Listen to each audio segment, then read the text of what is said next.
Stop scrolling. Whatever you're doing right now, pause.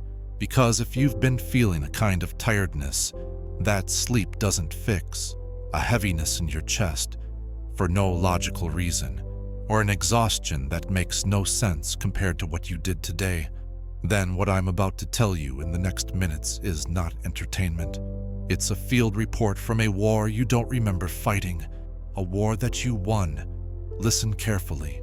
Exactly 3 nights ago, in a realm your physical eyes can't see, a meeting was held, not in heaven, in the opposite direction. A council of high-ranking dark entities gathered with one objective: shut this one down, erase their fire, cancel their assignment. They were talking about you, because their usual attacks, the ones that crushed other people, didn't work on you. You kept getting up, you kept trying again, you kept choosing light even when you were surrounded by darkness. So they activated something they almost never use. A full-scale spiritual assassination protocol.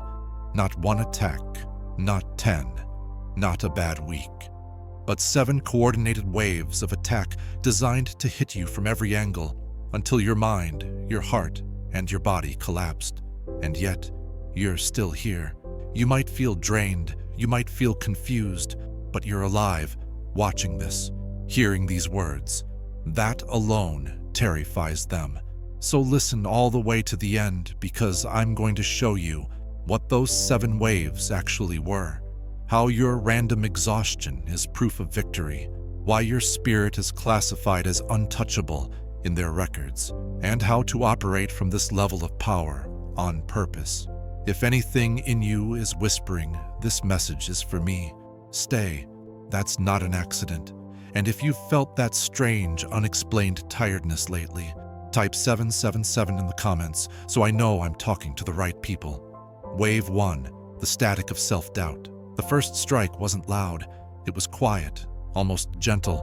It came as thoughts, not obvious lies like, you're worthless, you're nothing. That would be too easy to recognize. Instead, dozens of tiny, reasonable-sounding questions. Am I actually doing enough? What if I'm just fooling myself? What if I heard God wrong? What if I'm not the type of person who succeeds? Imagine 111 spirits whose only job is to plant microscopic doubts in your mind, not to destroy you instantly, but to make you slowly turn against yourself. They whispered while you were making coffee. They whispered while you scrolled your phone. They whispered while you lay in bed staring at the ceiling. But something in you, deeper than your thoughts, refused to sign the agreement. You felt the doubt, but you did not fully become the doubt. You still showed up. You still did what needed to be done. You still held on to a little thin line of hope. To them, that is failure. Wave 1, neutralized. Wave 2, the storm of imagined disaster. When doubt didn't break you, they escalated. Wave 2 was fear. Not the healthy kind that keeps you alive, but a choking terror about things that haven't happened. They took one small concern in your life and blew it up into a movie in your head. What if I lose everything? What if they all leave? What if the money runs out? What if my future is ruined? Every notification you didn't get, every delay, every silence became a reason to imagine the worst possible outcome. Picture 150 entities feeding those mental movies, replaying failure on repeat inside your mind until your chest felt tight and your breathing changed. Did you notice? You were worried, yes, but you didn't completely freeze. You still answered messages. You still went to work or class. You still got out of bed even when your body screamed stay. You didn't let fear become your identity. That's not normal human strength. That's your spirit operating on automatic. Wave 2, failed. Wave 3, the glitter of distraction. When they realized fear wasn't enough, they tried something that works on almost everyone. Distraction, not obviously evil temptation. Something far more dangerous.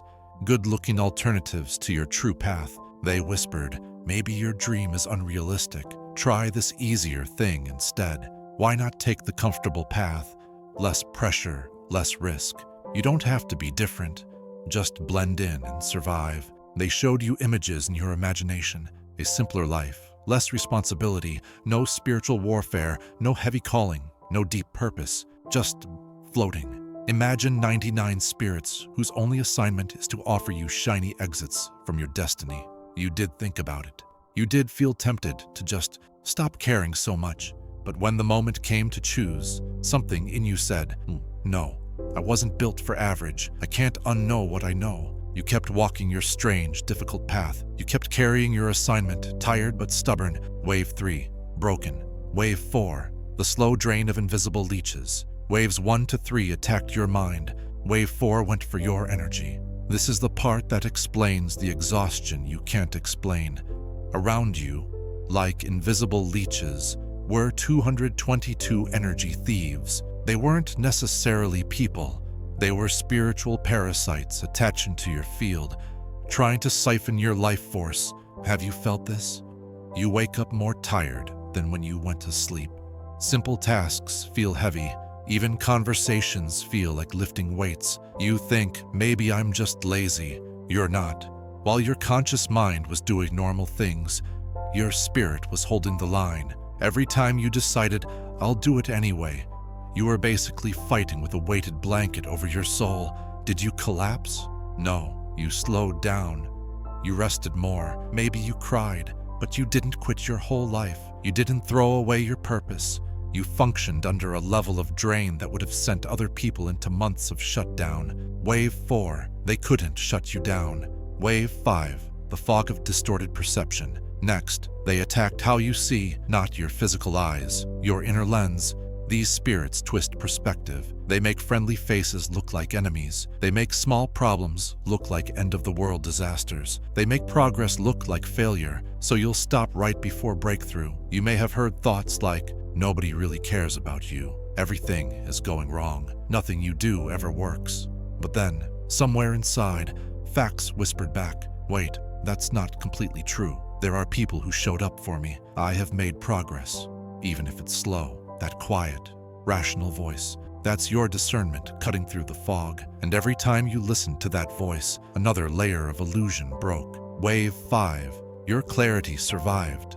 Wave 6, the spark of manufactured conflict. When they couldn't twist your perception enough, they tried to make you self-destruct your relationships. Suddenly, little misunderstandings appeared. Text messages felt colder than they were. You felt an urge to snap, to react, to start drama. There were 66 spirits pushing on that trigger. Answer with anger. Prove your point.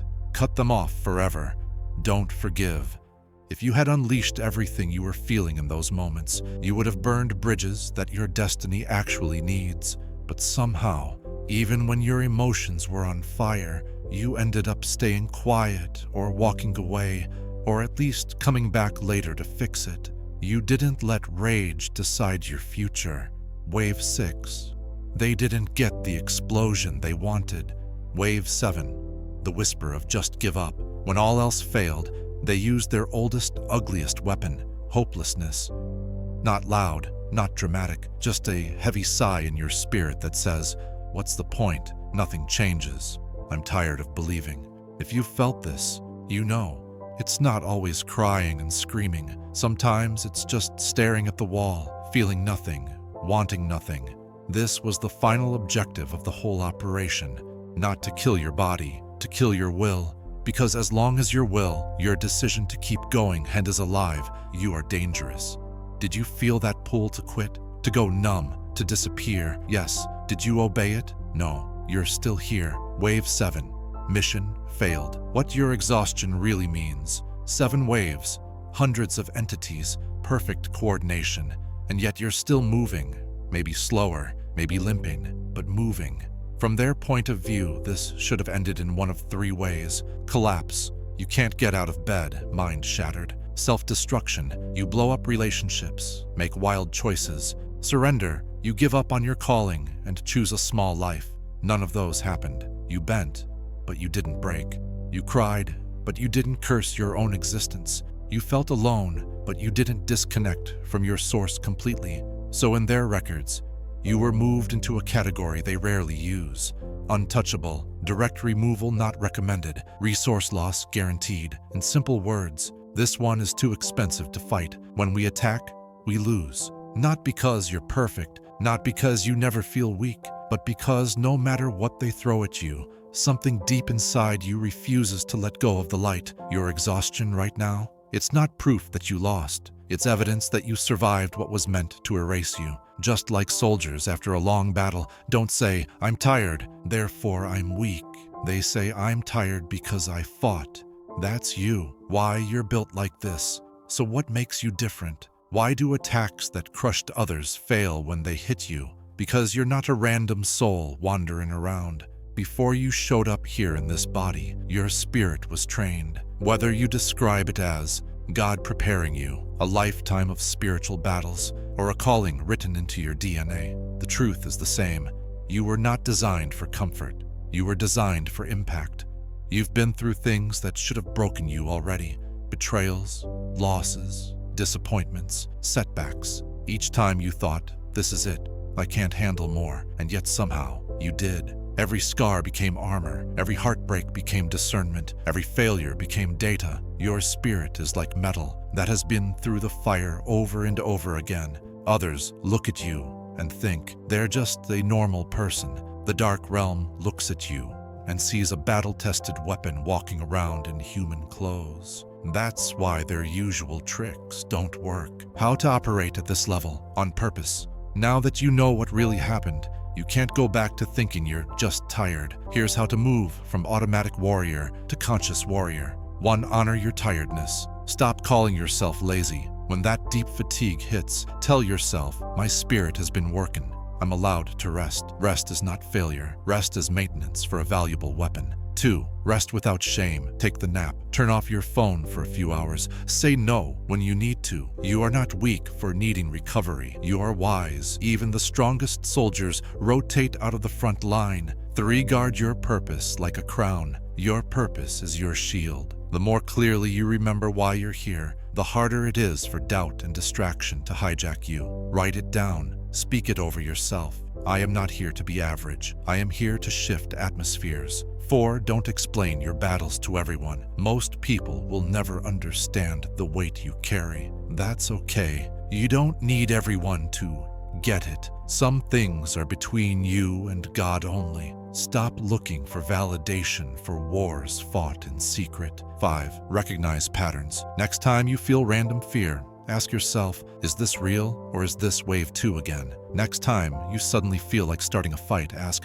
is this actually them or wave 6 pushing my triggers? Calling it out breaks its power. 6. Celebrate invisible victories. Didn't explode today even though you wanted to? Victory. Got out of bed when depression told you not to. Victory. Chose kindness while your heart was aching. Huge victory. Heaven counts those wins even when nobody claps for you. You are not becoming strong. You are strong. Listen, chosen one, you don't need to become some future perfect version of yourself before you're powerful. You just endured an operation that was designed to erase you, and you're still here, watching a video about why you're not crazy for feeling the way you do. That alone proves something. You are already operating at a level most people will never access. The dark side didn't stop targeting you because they grew kind. They stopped because they learned the hard way that you are a losing investment. They push, you bend, you rise again, every single time. That is what untouchable looks like in real life. If this message hit your spirit, if you felt like I was reading your last 3 days, type 777 in the comments right now, so I know the warriors reached this part. Subscribe